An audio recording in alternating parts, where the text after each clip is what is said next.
Have you ever wondered how some students even made it past the first week of school? Like, school's supposed to be a normal place with homework, friends, drama, the usual. But for some people, school turned into something way darker. Because believe it or not, there are students out there who didn't just misbehave.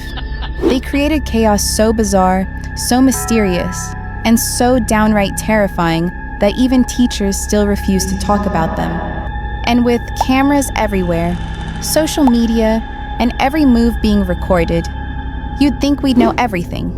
But no, some of these cases are so insane, it feels like the truth is still missing.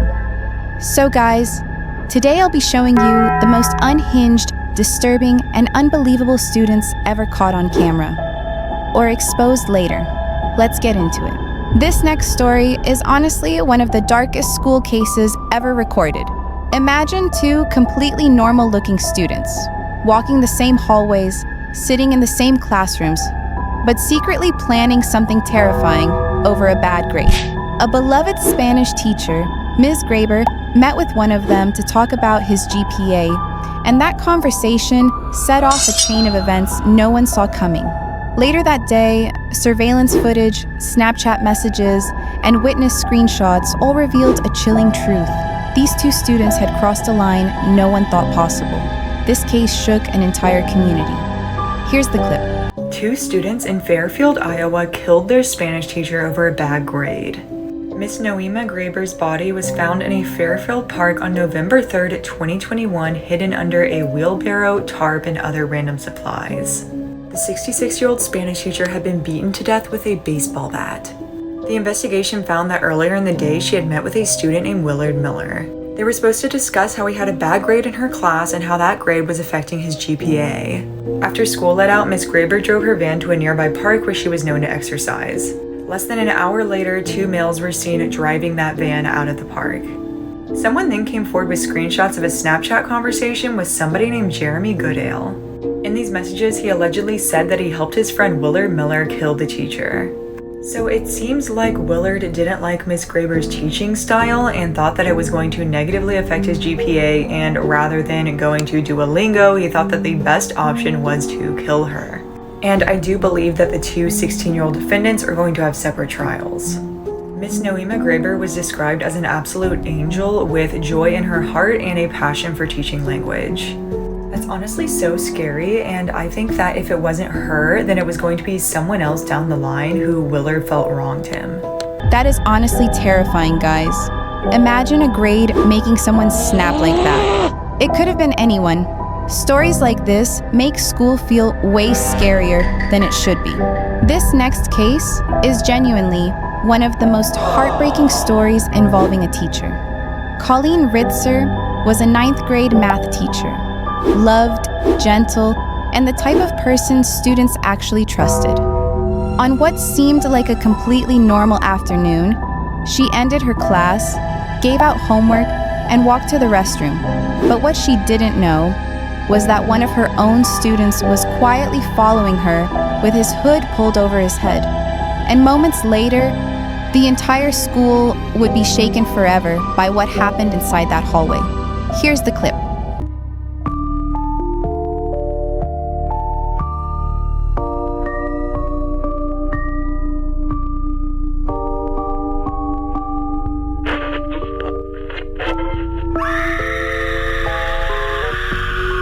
This is the heartbreaking story of Colleen Ritzer, a 9th grade teacher. On October 22nd, 2013, Colleen Ritzer was giving a math lecture to her high school students. And around 3 p.m., she dismissed the class and told everyone what the homework was for that day. She then headed to the restroom, and this is when her 14-year-old student, Phyllis Chisholm, followed her from behind with a hood over his head. By the way, sidetrack, why the f do people wear hoods over their head? Do they think they don't look suspicious? Because it actually makes them 10 times more suspicious. Anyways, guys, once the teacher entered the restroom, this is when things started to get really really dark. Once inside the restroom, Philip tackled her, strangled her, and then stabbed her 16 times. And guys, the final blow that took her life was when Philip slit her throat. And guys, after she was dead, Philip started to grape her deceased body. He then left the restroom and returned 10 minutes later with a green recycling bin and was wearing different clothes. He then put the body inside the bin and then left the restroom wearing a black ski mask. Again, guys, why is he wearing a black ski mask? He only looks more suspicious. It makes no sense. Anyways, guys, police were then called later that night when he didn't return home to his parents. The cops then found him walking along a highway and he was holding a bloody box cutter. And when the police asked him why the box cutter was bloody, he told them that he just killed his teacher. He just confessed, just like that. He was then arrested, but it wasn't until 3 years later that he was finally convicted. On February 26, 2016, he was sentenced to life in prison. Such a tragic story, guys. It's terrifying how a normal school day can turn into something this devastating. Colleen deserved so much better, and this case still gives me chills. This next case has been all over social media lately, and for a reason. A 15-year-old girl walked into her home one afternoon, and within minutes, everything changed forever. Surveillance footage captured her moving through the house with a strange calmness, and the messages she sent afterward left investigators stunned. At her court hearing, she even appeared to be smiling, until one specific moment wiped it away completely. Nobody knows why she did what she did, but the case keeps getting darker by the day.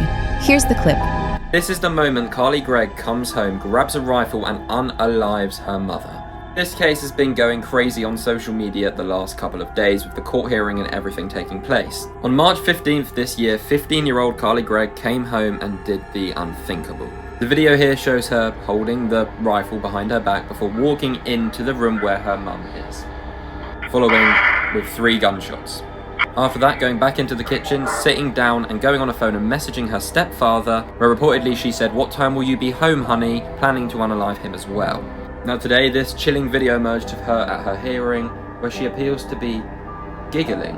But that didn't last very long once her stepfather started speaking as well. Now the full reason to why she did this is unknown, but the main thing people are saying is that apparently she was vaping, her friends told her mum she was, the mum found it, so she went home and did that. Now in the court they are pleading that she is mentally unstable and isn't aware of anything she did that day, and reportedly even the stepfather is supporting her in that as well, and the act that day was completely random. Apparently she could be facing up to 93 years in prison and has turned down a 40-year plea deal, but the case is extremely disturbing and there's a lot more coming out by the day, but hit that follow button and I will keep you updated. This whole case is honestly terrifying, guys. The way she acted afterward, the messages, the hearing, the expression, it all feels so unreal. And the fact that no one really knows why makes it even more chilling. This story is only getting darker. This next case is one of the most disturbing DUI stories caught on camera. A 24-year-old college student caused a tragic crash. And when officers confronted her, she didn't cry, she didn't panic, she actually smiled. Body cam footage shows her giggling through the tests, acting like none of it was real. And even at the hospital, she was singing and dancing while officers tried to talk to her. Meanwhile, her community was grieving and demanding she be held accountable. Here's the clip. You want me to be honest with you? You're going to jail, you don't have a bond, you killed 2 people tonight. I don't think you understand that. This is the moment Stephanie Melgoza, a 24-year-old college student from Farmington, had to be reminded that she had killed 2 victims in an Illinois drunk driving crash. Melgoza pleaded guilty to 4 felonies for aggravated DUI whilst being 3 times over the legal limit when she killed Andrea Rosewich and Paul Proant. But here's where it gets even more disturbing. Body cam footage shows Melgoza smiling and giggling during the test, displaying a complete lack of remorse. To top it off, while she was at the hospital to be treated for her injuries, she began to sing and dance to the officer because it got too quiet. Students held a memorial for the victims and protested against Melgoza attending her graduation ceremony, which was set to take place 4 weeks after the incident. It's honestly terrifying how disconnected she seemed from what happened. Smiling, laughing, acting like nothing was wrong. This case still feels unreal, and the footage makes it even worse. Alright guys, that's everything for today's video. And honestly, these cases were some of the most unsettling I've ever covered. It's scary how people who look completely normal on the outside can hide something so dark underneath. Which story shocked you the most?